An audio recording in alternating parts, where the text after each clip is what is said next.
Hi students, welcome. Today we are going to start with a new chapter, Ray Optics and Optical Instruments, chapter number 9 of 2nd PUC. So here we go. Let us start with the introduction part. Optics. What is optics? Optics is a branch of physics that studies the behavior and properties of light. So we are going to deal with the behavior and properties of light. What exactly light, how it travels, with what speed, all those things we are going to study in this chapter. So first of all, what is light?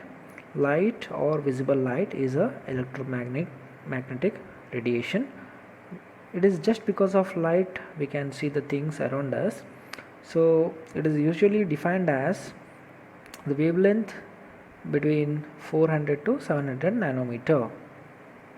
I mean to say that the visible light is a part of electromagnetic spectrum in which the wavelength of that visible light or the light varies between 400 to 700 nanometers, or it is given as 4 into 10 power minus 7 to 7 into 10 power minus 7 meter between infrared and ultraviolet radiation. So it is basically electromagnetic radiation. We can see that in the next slide. Now let us have a look at electromagnetic spectrum. So in the figure you can see that starting from gamma rays, then we have X-rays, then we have ultraviolet, that is also called as UV, then we have visible, this is nothing but the light, then we have infrared IR radiation, then we have micro, finally we have radio waves. So you can see that in the figure. So visible part is highlighted with the color.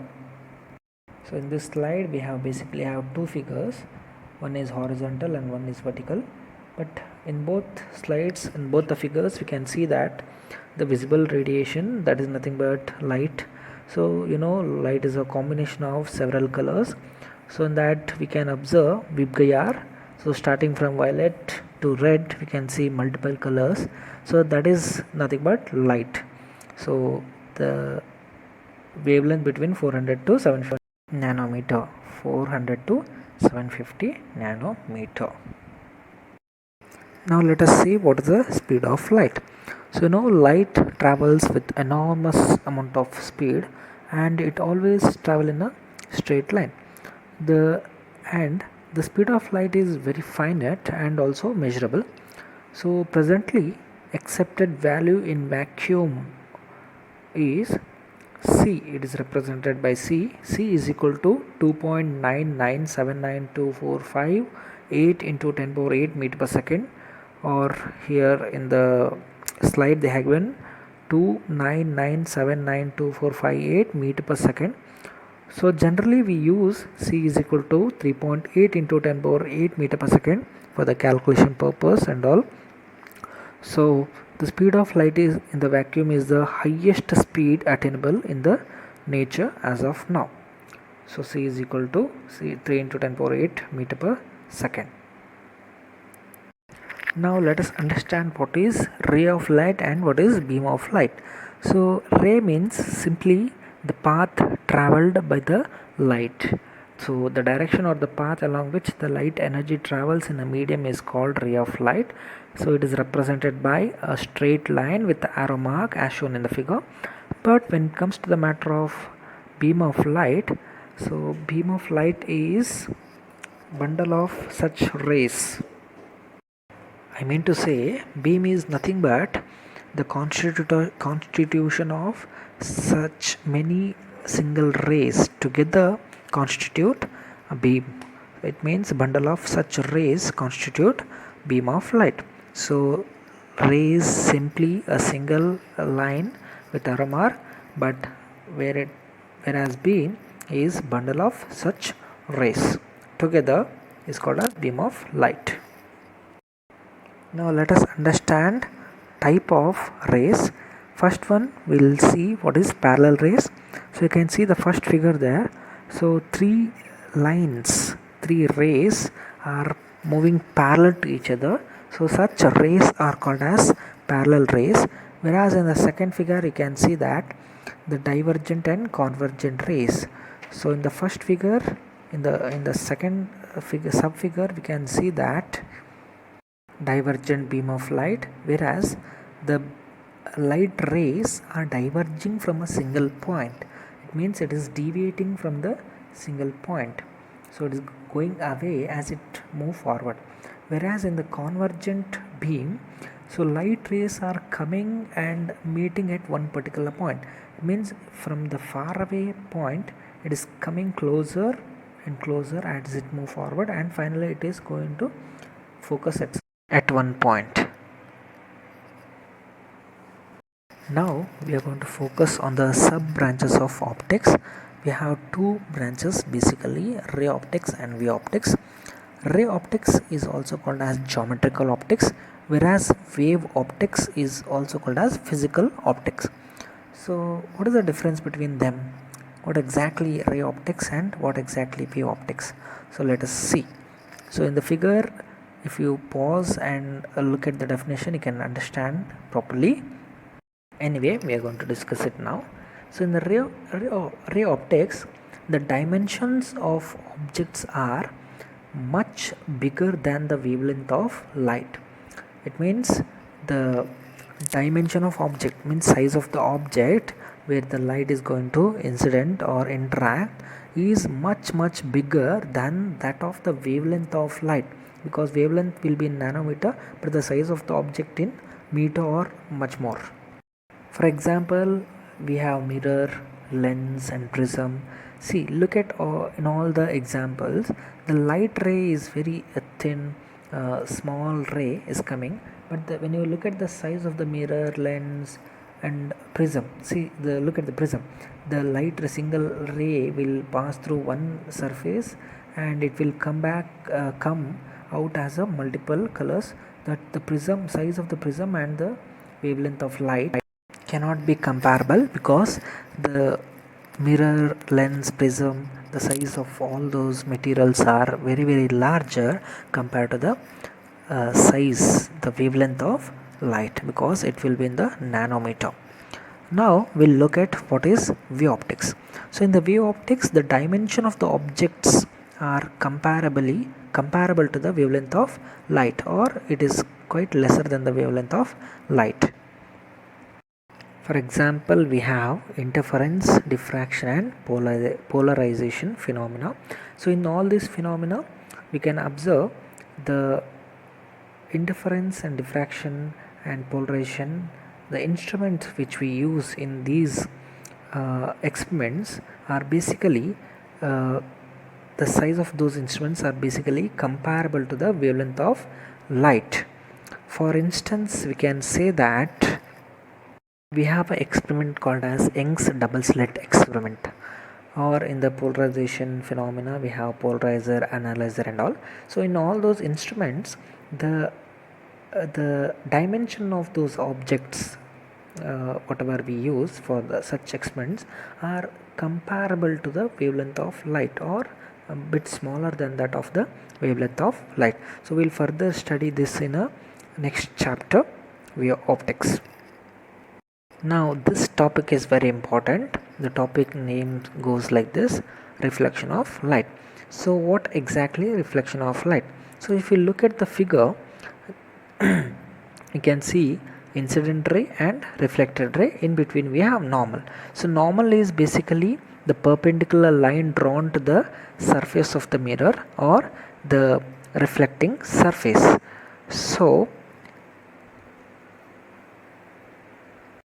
we can say that in a reflection phenomena, the light ray is going to strike the reflecting surface. It is nothing but incident ray is striking, then it will bounce back to the same medium, that is nothing but reflected ray. So in the figure you can see incident ray coming with arrow mark, and after striking the mirror it is going back to the same medium called as reflected ray. You can observe in this figure the incident ray while coming and striking the mirror, it is making an angle called as angle of incidence with respect to normal.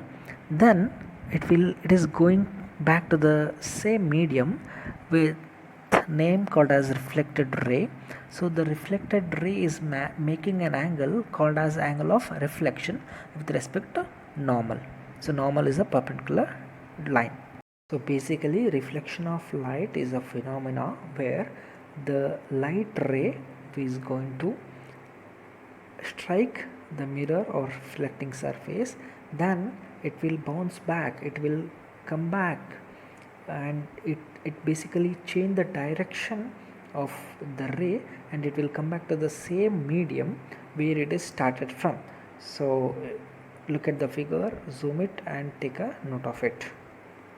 So going ahead with the reflection of light, we can observe two important things that called as laws of reflection.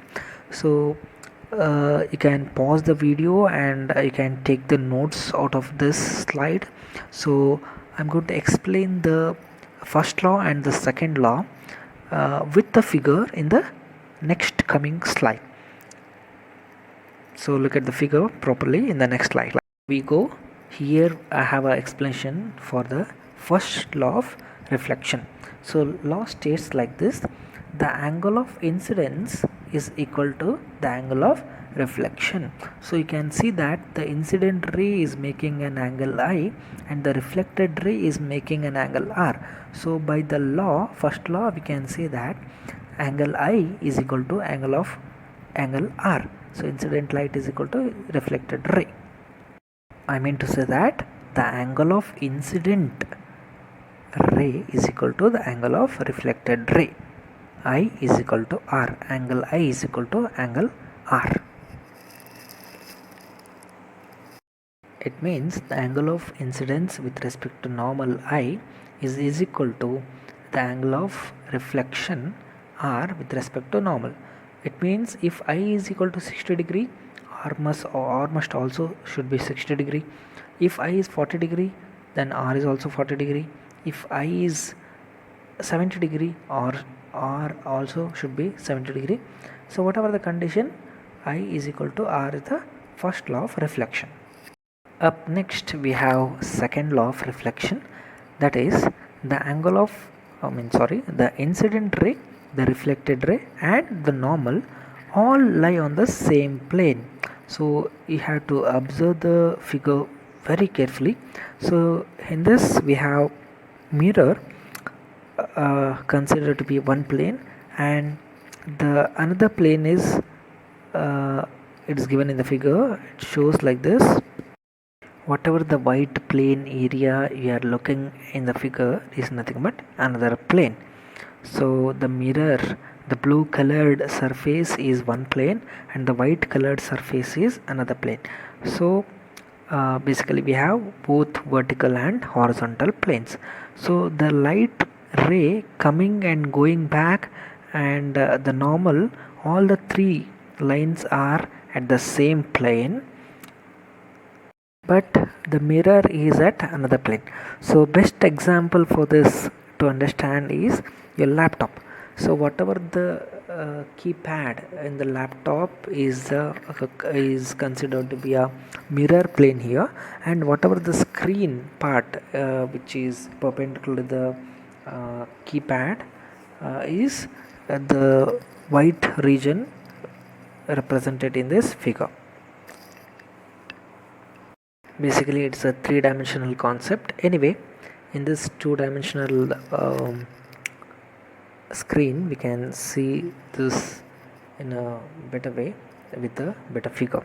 So the blue colored and the white color surface make a difference to understand the law properly. Anyway, so these two laws are very important. Basically law of reflection, two laws are very important for the point of examination. So hope all the concepts covered are very clear to you, but if you have any doubts you can just comment and ask your doubts so that I'll try my best to clarify those doubts. Anyway, the next coming topics will be discussed in the upcoming video. So thank you very much. Thank you.